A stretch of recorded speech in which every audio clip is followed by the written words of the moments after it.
Grabe yung baha, oh. For sure, marami naman nakurakot si Dad. Paldo. Oh, Cheska, ba't ang aga mo? Di ba traffic kasi baha? Ay, opo ma'am, baha nga po eh. Kaya pinag-helicopter na ako ni Daddy para safe ako. Kawawa nga po yung mga tao eh. Wow, sana all. Ah, yes Daddy? Opo, nandito na po ako sa school. Yung baon ko 1 million ha, send mo na. Ha? 1 million yung baon niya? No! Binasa mo yung Chanel bag ko! Sorry, Cheska. Alam mo ba kung magkano to, ha? 600,000 to! Mas mahal pa to sa bahay nyo! Napakamahal naman yan. Whatever. Papabili na lang ulit ako. Salamat ka, mabait ako. Nahiya naman tong 300 peso na bag ko. Be, tara sa kantin. Nag-crave ako ng siomay tsaka ng kwek-kwek. Tara.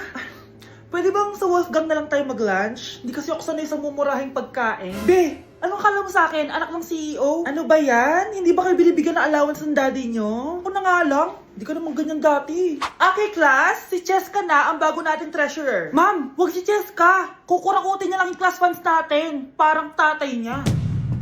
Flood control, ayaw. Gastos, gusto. Kaya mayaman si Cheska kasi korap ang pamilya niya. Ang laki ng tax na binabayaran ko. Sa Disney Princess pala natin napupunta lahat. Habang kami, binabaha na dito. Ikaw pa helicopter lang. Wow, napaka-lavish mo naman. Tsaka, pera muna ako nito Chanel bag mo ha. May ambag din ako dito, no? Hindi kami titigil hanggat walang nakukulong. Deserve niyong magdusa. Do you think about the days when we sat down smoking wine and drinking hazel? Is it the other way? Is it the other way? Hala, natin sa crush ko! Hala! Di na naman gumagana tong cellphone ko. Kakainis naman. Ayan, di kasi iniingatan kaya nasisira. May kakilala akong gumagawa ng phone best. Gusto mo? Libre lang. Libre? Ah, o sige. Pwede ba? Ginagamit ko kasi ito pang school eh. Oo, best ako bahala. Bukas okay na yan. Tiwala ka sa akin. The best ka talaga. O ito, ingatan mo yan na. Best! Charan! Okay na. Sabi ko naman sa'yo, gan maayos to eh. Wow, totoo nga. Naayos nga. May magagamit na naman ako. Bes, kain ka muna. Ay, wag na Bes. May gagawin pa ako sa bahay eh. Kita na lang tayo bukas ha. Ah, o sige Bes. Thank you ulit ha. Ikaw lang talaga mapagkakatiwalaan ko. Yes, makakanood na ako ulit ng mga K-drama. Sino yung mabahong yun? Ay, ako pala. Ligo na nga ako. It's time. Selfie muna bago ligo. Ganda ko talaga. Ligo na nga ako. My favorite song. Ayoko umasahan. Woo!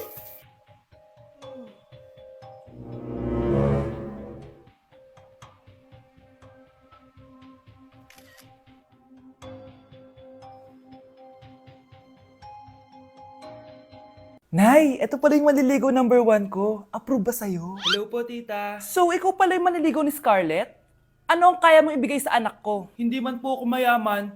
Pogi naman ako. Pas sa walang pera. Sa daming luho ng babaeng to. Hindi mo mabubuhay yung anak ko. Di naman importante yung pera na eh. Basta pogi. Next! Lu, mukhang pera to. Hi, tita. So, anong kaya mong ibigay sa anak ko? CEO yung tatay ko. Meron po kaming sports car, tapos malaki po yung bahay namin. Mayaman, pero mukhang mabaho.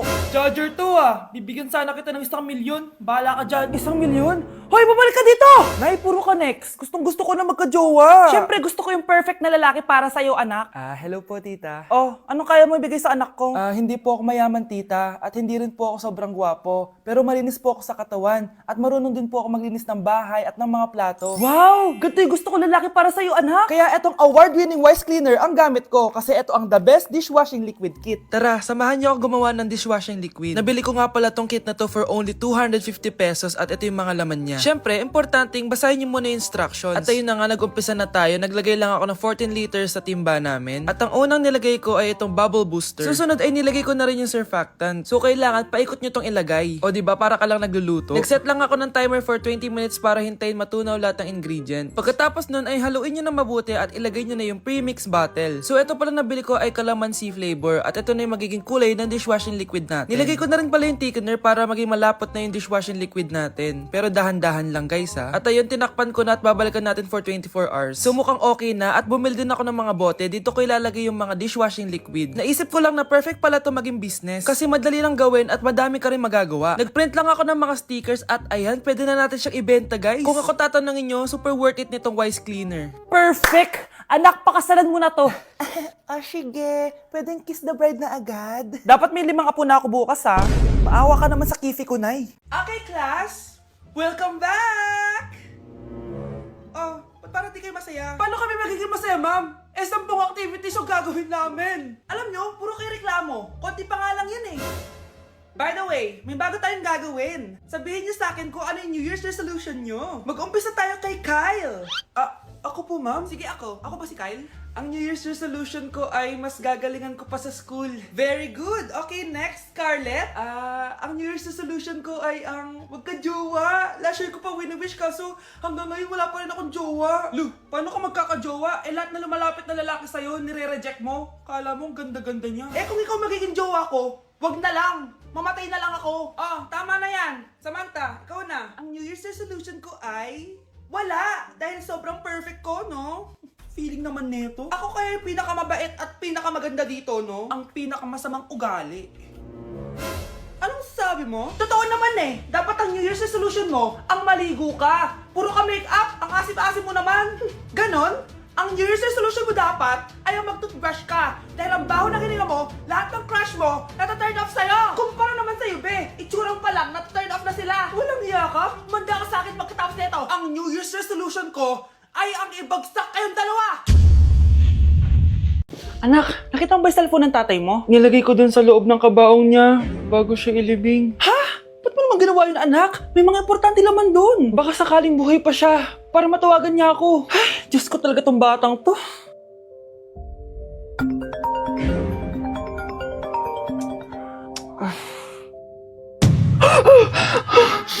Matawag si tatay. Nay, kailangan natin pumunta sa sementeryo. Tumawag sa akin si tatay. Anak, pwede ba? Wala akong oras makipagbiruan sa'yo. Marami pa ako tatapusin trabaho. Pero nay, Pag di ka pa tumigil, kukunin ko yung cellphone mo. tay, sumagot ka. Alam kong buhay ka. Sa lahat ng pwede kong makita, ikaw pa talaga. Jessica, tinatawagan ko lang tatay ko. Nababaliw ko na talaga, no? Patay na tatay mo, di ba? Baliw. Hindi, buhay siya. Ito tandaan mo. Kapag hindi ka pa tumigil sa kabaliwan mo, susunod ka na sa tatay mo. Sinabihan akong baliw ni Jessica tapos sinaktan niya ako. Totoo naman, di ba? Nabuhay ka. Anak, nabalitaan mo na ba? Ha? Ang alin, Nay? Patay na si Jessica. Natagpuan siyang walang buhay dyan sa may ilog. Ano? Ay, Diyos ko, kawawang bata. Tay, sumagot ka na please. Ikaw! Ikaw ang pumatay sa anak ko! Ano? Siya nga to ng away sa akin eh. Ikaw ang huli niyang kasama. Tandaan mo to. Isusunod kita sa tatay mo. Tay, hindi ko na alam gagawin ko. Sinisisi ako ng nanay ni Jessica sa pagkamatay ng anak niya. Natatakot ako. Anak, yung nanay ni Jessica. Oh, bakit, Nay? Pinatay daw. Binitin sa may puno. Ano? Nakakatakot na dito sa barangay natin, anak. Sinong pumapatay sa kanila? Nay, may tao. Sino po sila? Magandang araw po. Ako po si Detective Jason. Ako ang may hawak sa investigation case sa pagkamatay ni Cheska at ng kanyang nanay. Bakit kayo nandito? Dahil dito.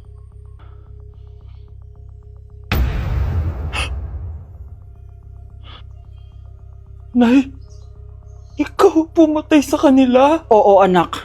Narinig ko lahat ng mga sumbong mo sa tatay mo. Cellphone ni tatay. Pinangako ko sa tatay mo bago siya mamatay na poprotektahan kita kahit makapatay man ako ng tao.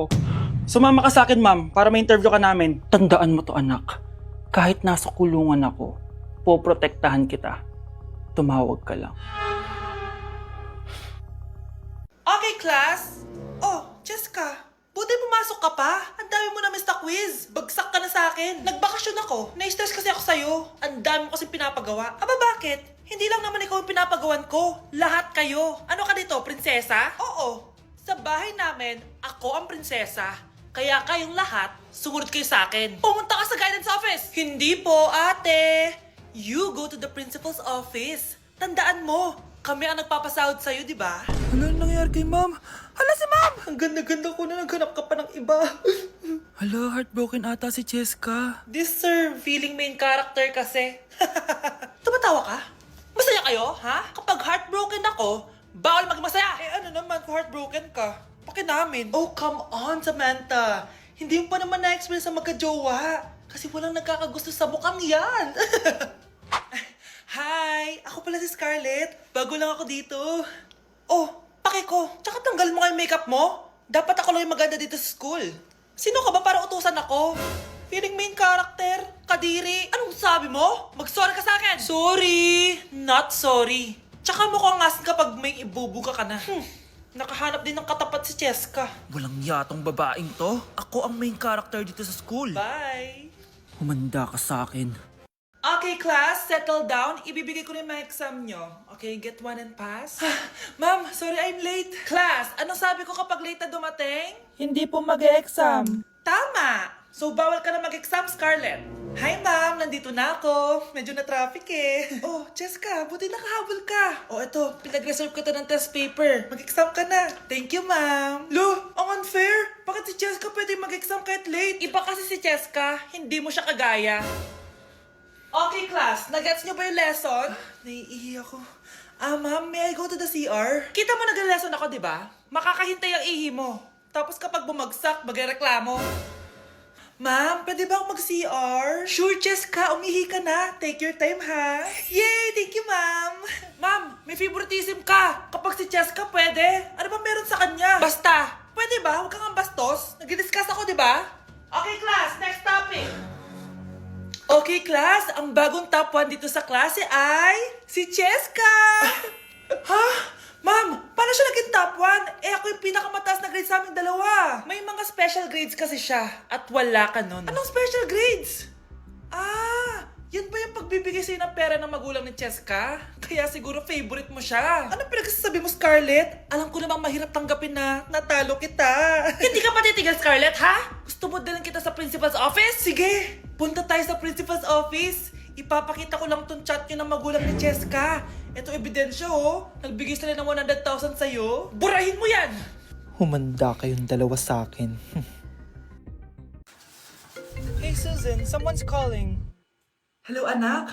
Kamusta na kayo dyan? Padala ka ng 10,000, ha? Dahil wala na kaming baon ng mga kapatid ko. Anak, pasensya ka na. Di mo na ako makakapagpadala ngayon. Di ba pumunta ka dyan para sa amin? Wala ka naman palang kwenta eh. Sige anak. Gagawin ko ng paraan, ha?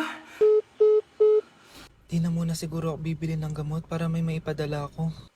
Ako? Wala na akong nanay, di ba? Eh, sino yung tumatawag, te? Di ba nasa ibang bansa yung nanay niya? Ano naman gusto mo? Hello, anak. Buti naman sinagot mo na.